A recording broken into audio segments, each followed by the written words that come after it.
pessoal, hoje eu vou falar pra vocês sobre o livro O Chamado Selvagem, do autor Jack London, que eu li faz algumas semanas, mas que eu tava dando uma estudada pra fazer uma review, uma resenha, uma análise um pouquinho mais profunda, tá? Esse livro é um livro fantástico, um livro parece tipo um livro de aventura, assim, como aqueles livros assim, tipo Robinson Crusoe e tal. É um livro que geralmente é lido na adolescência, mas eu não li nessa época, eu tava sempre na minha lista para ler, mas resolvi ler nessas últimas 2 semanas aí que eu tive a oportunidade de conseguir uma promoção na Audible, então eu ouvi ele em audiobook, tá? Então, o nome do livro é O Chamado Selvagem, ele foi escrito pelo Jack London, depois a gente vai falar um pouquinho mais sobre o autor, tá? Resumo, a história se trata de Buck. Buck é um cachorro, uma mistura de São Bernardo com um pastor escocês. Ele é um cachorro que vive na Califórnia, tá? Ele vive numa casa assim com muitas mordomias, né? Ele é um cachorro muito querido pela família. Ele é meio que um cachorro assim, tipo o dono da casa, né? Tem outros animais na casa, mas ele é o principal. A vida dele vai mudar quando um jardineiro vai roubar ele de noite e vai vender ele para pagar umas dívidas, acho que é umas dívidas de jogos, tá? Ele vai passar alguns maus tratos, ele vai ficar preso, enclausurado dentro de uma gaiola e vai ser nessa estadia dele nessa gaiola ele vai sofrer vai ser espancado, vão bater nele uma hora que ele vai se rebelar contra esse suposto cuidador dele, né? Que é uma cena icônica do livro, depois a gente vai falar um pouco mais sobre ela. Depois ele vai ser vendido para ser um cão de trenós no Canadá, tá?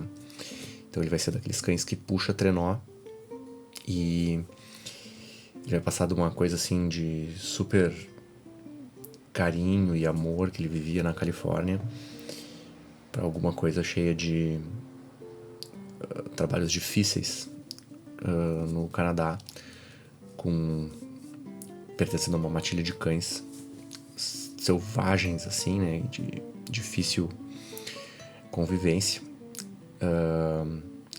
E o resto eu não vou contar, mas essa é a história dele, né, fazendo essa transição aí de uma residência tranquila para uma coisa mais difícil. Minha nota pro livro foi 9 em 10.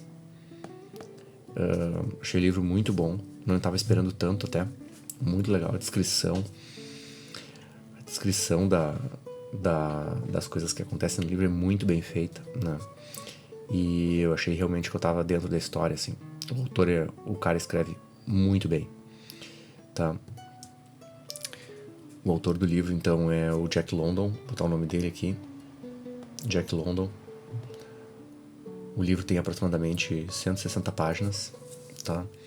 Eu demorei 1 semana para ler. Eu ouvi esse livro na Audible, então, como eu tinha dito, eu consegui uma promoção. Comprei uns 2 livros com 1 crédito. Demorei 1 semana ouvindo uns 45 minutos por dia nas minhas atividades, principalmente fazendo exercício, né? Eu achei ele bem fácil, acho que lendo ele em papel vai ser muito mais rápido de ler, tá?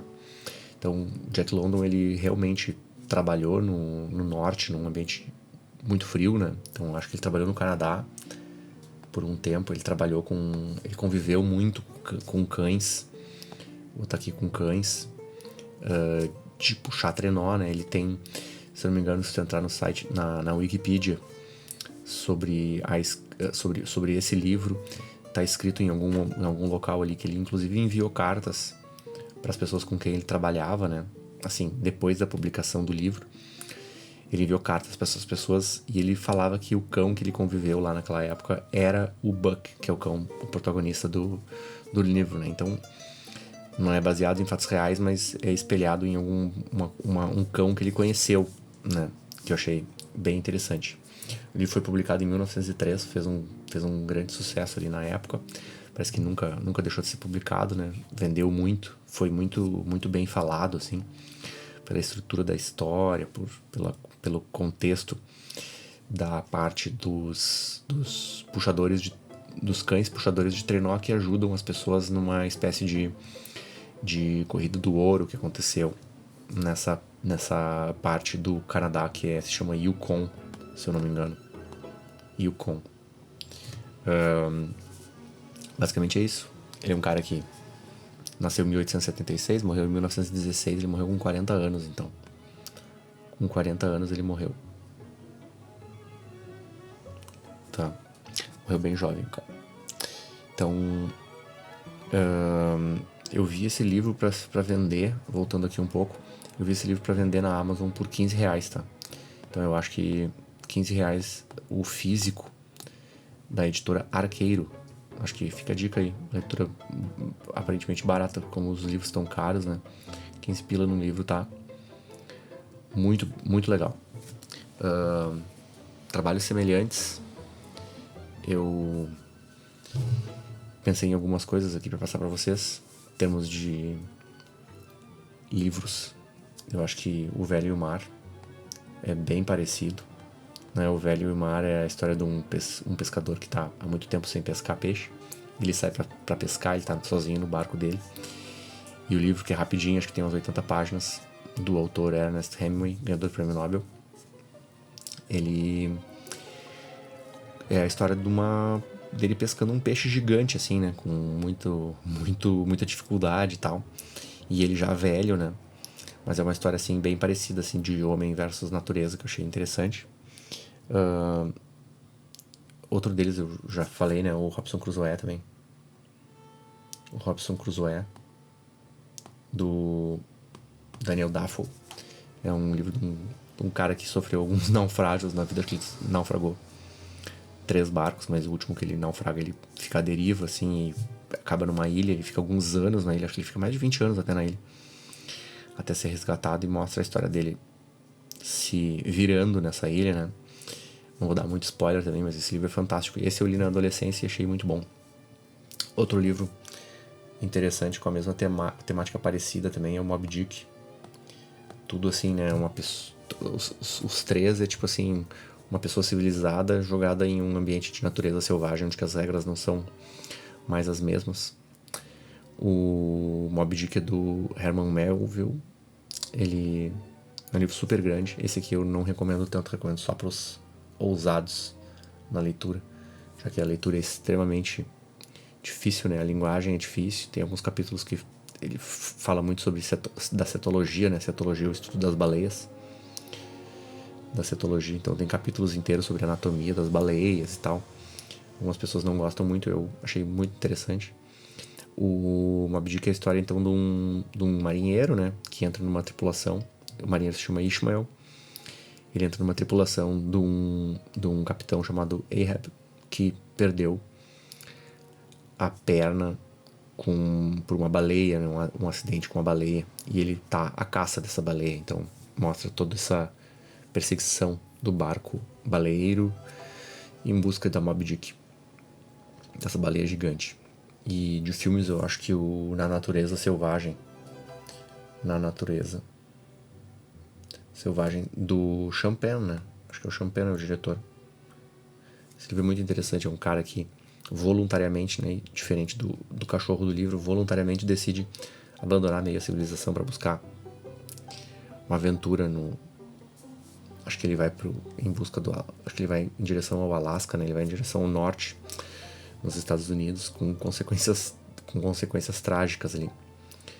Mas um cara que estava buscando essa aventura selvagem aí, que nem o Buck, que acaba conseguindo essa aventura involuntariamente. Então, vamos para o spoiler break, se vocês não quiserem saber mais da história. Acho que recomendo ler o livro e depois vocês continuam, se quiser ver a continuação do vídeo, mas agora eu vou falar de algumas coisas que podem entrar em área de spoilers, então vocês estão avisados. Então, a temática do livro, que nem eu já disse pra vocês, é o personagem, né? Vou botar um P de personagem versus na natureza, né? Então, o cachorro que vivia numa coisa super civilizada e cheia de carinho vai para um ambiente completamente hostil, né? Então, o personagem principal ele é um cão, mas evolutivamente por milhares de anos o cão ele não vivenciou o que o Buck vivenciava quando o livro começa. Então, no começo da história ele vive com muitos confortos que na verdade parece que a impressão que a gente tem é que ele sempre foi assim, né? E daí a descrição dele aqui é uma coisa completamente rápida e relevante no começo do livro. Parece que os dias dele são todos iguais, né? E daí eu acho que aqui a vida do Buck nessa época é parecida com a nossa.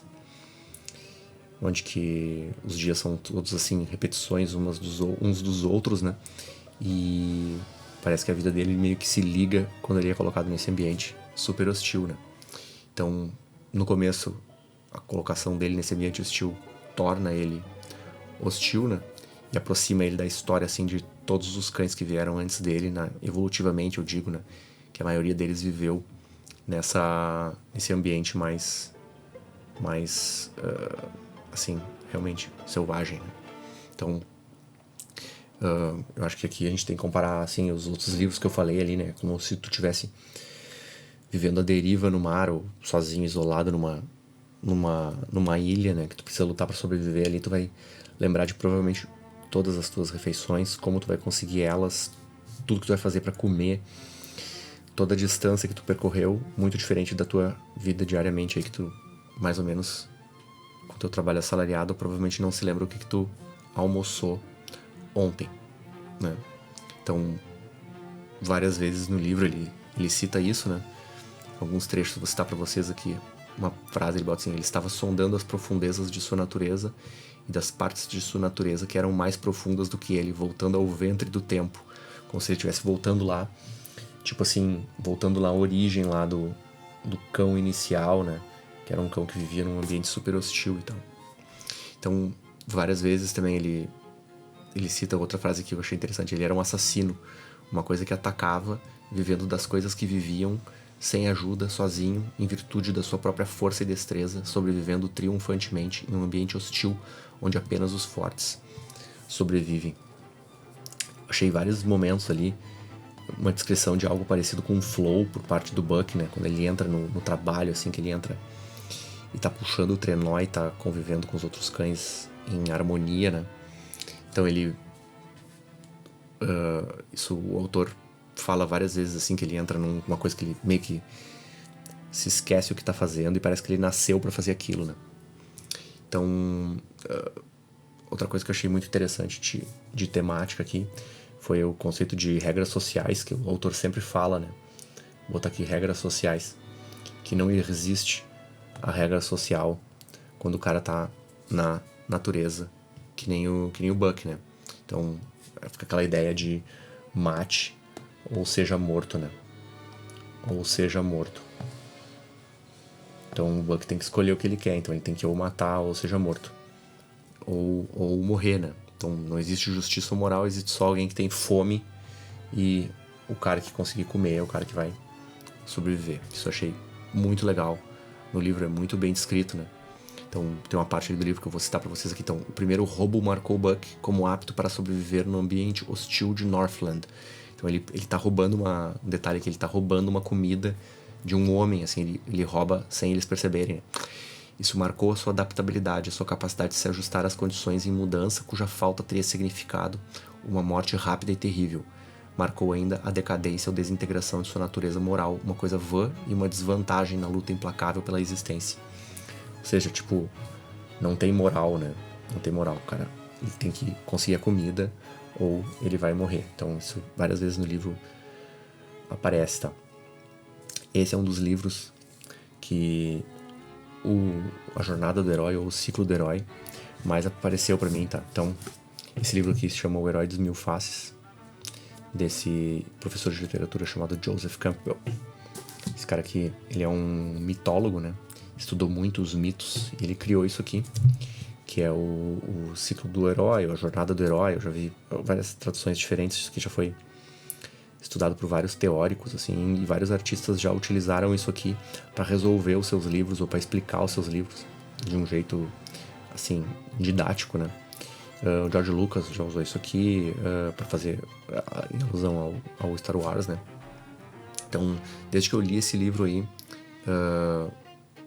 eu sempre tento colocar, quando possível, colocar o livro que eu tô lendo dentro do ciclo do herói. Óbvio, às vezes eu me esqueço, né? Mas na maioria das vezes, quando eu consigo, dá pra tentar encaixar, pelo menos, tá? Então, eu não sou um teórico específico, assim, dessa área, como vocês devem imaginar, mas ajuda, tá? Então, o Chamado Selvagem, ele é um livro que se encaixa perfeitamente aqui, tá? Então, resumindo pra vocês, então, a aventura do herói tem um início num ambiente tranquilo e cômodo, que é aqui, né? Que é o conhecido, né? O protagonista, ele vai receber um chamado de um chamado para fazer uma aventura, para alguma coisa que vai tirar ele sua comodidade. Geralmente ele é feito por um mentor. O mentor, ele pode ser do bem ou ele pode ser do mal, né? Não tanto faz. E ele vai cruzar um limiar, que é um limiar entre conhecido e desconhecido. Geralmente é um limiar ele pode ser um limiar assim, físico mesmo, né? O herói vai cruzar uma caverna, ele vai entrar num portal, ele vai fazer uma coisa assim. Ou pode ser um limiar subjetivo, né? Aqui no caso do Buck, é um limiar que eu acho que entra pelos dois, talvez seja mais material do que material. Ele viaja quilômetros e quilômetros, né? Pra chegar no lugar que ele vai trabalhar. Então ele tem um limiar para um desconhecido, tá? Ele vai chegar então num reino sobrenatural, que vai ser bem diferente do local que ele tá. As regras vão ser diferentes. Esse cenário ele vai enfrentar vários desafios, vai ser testado.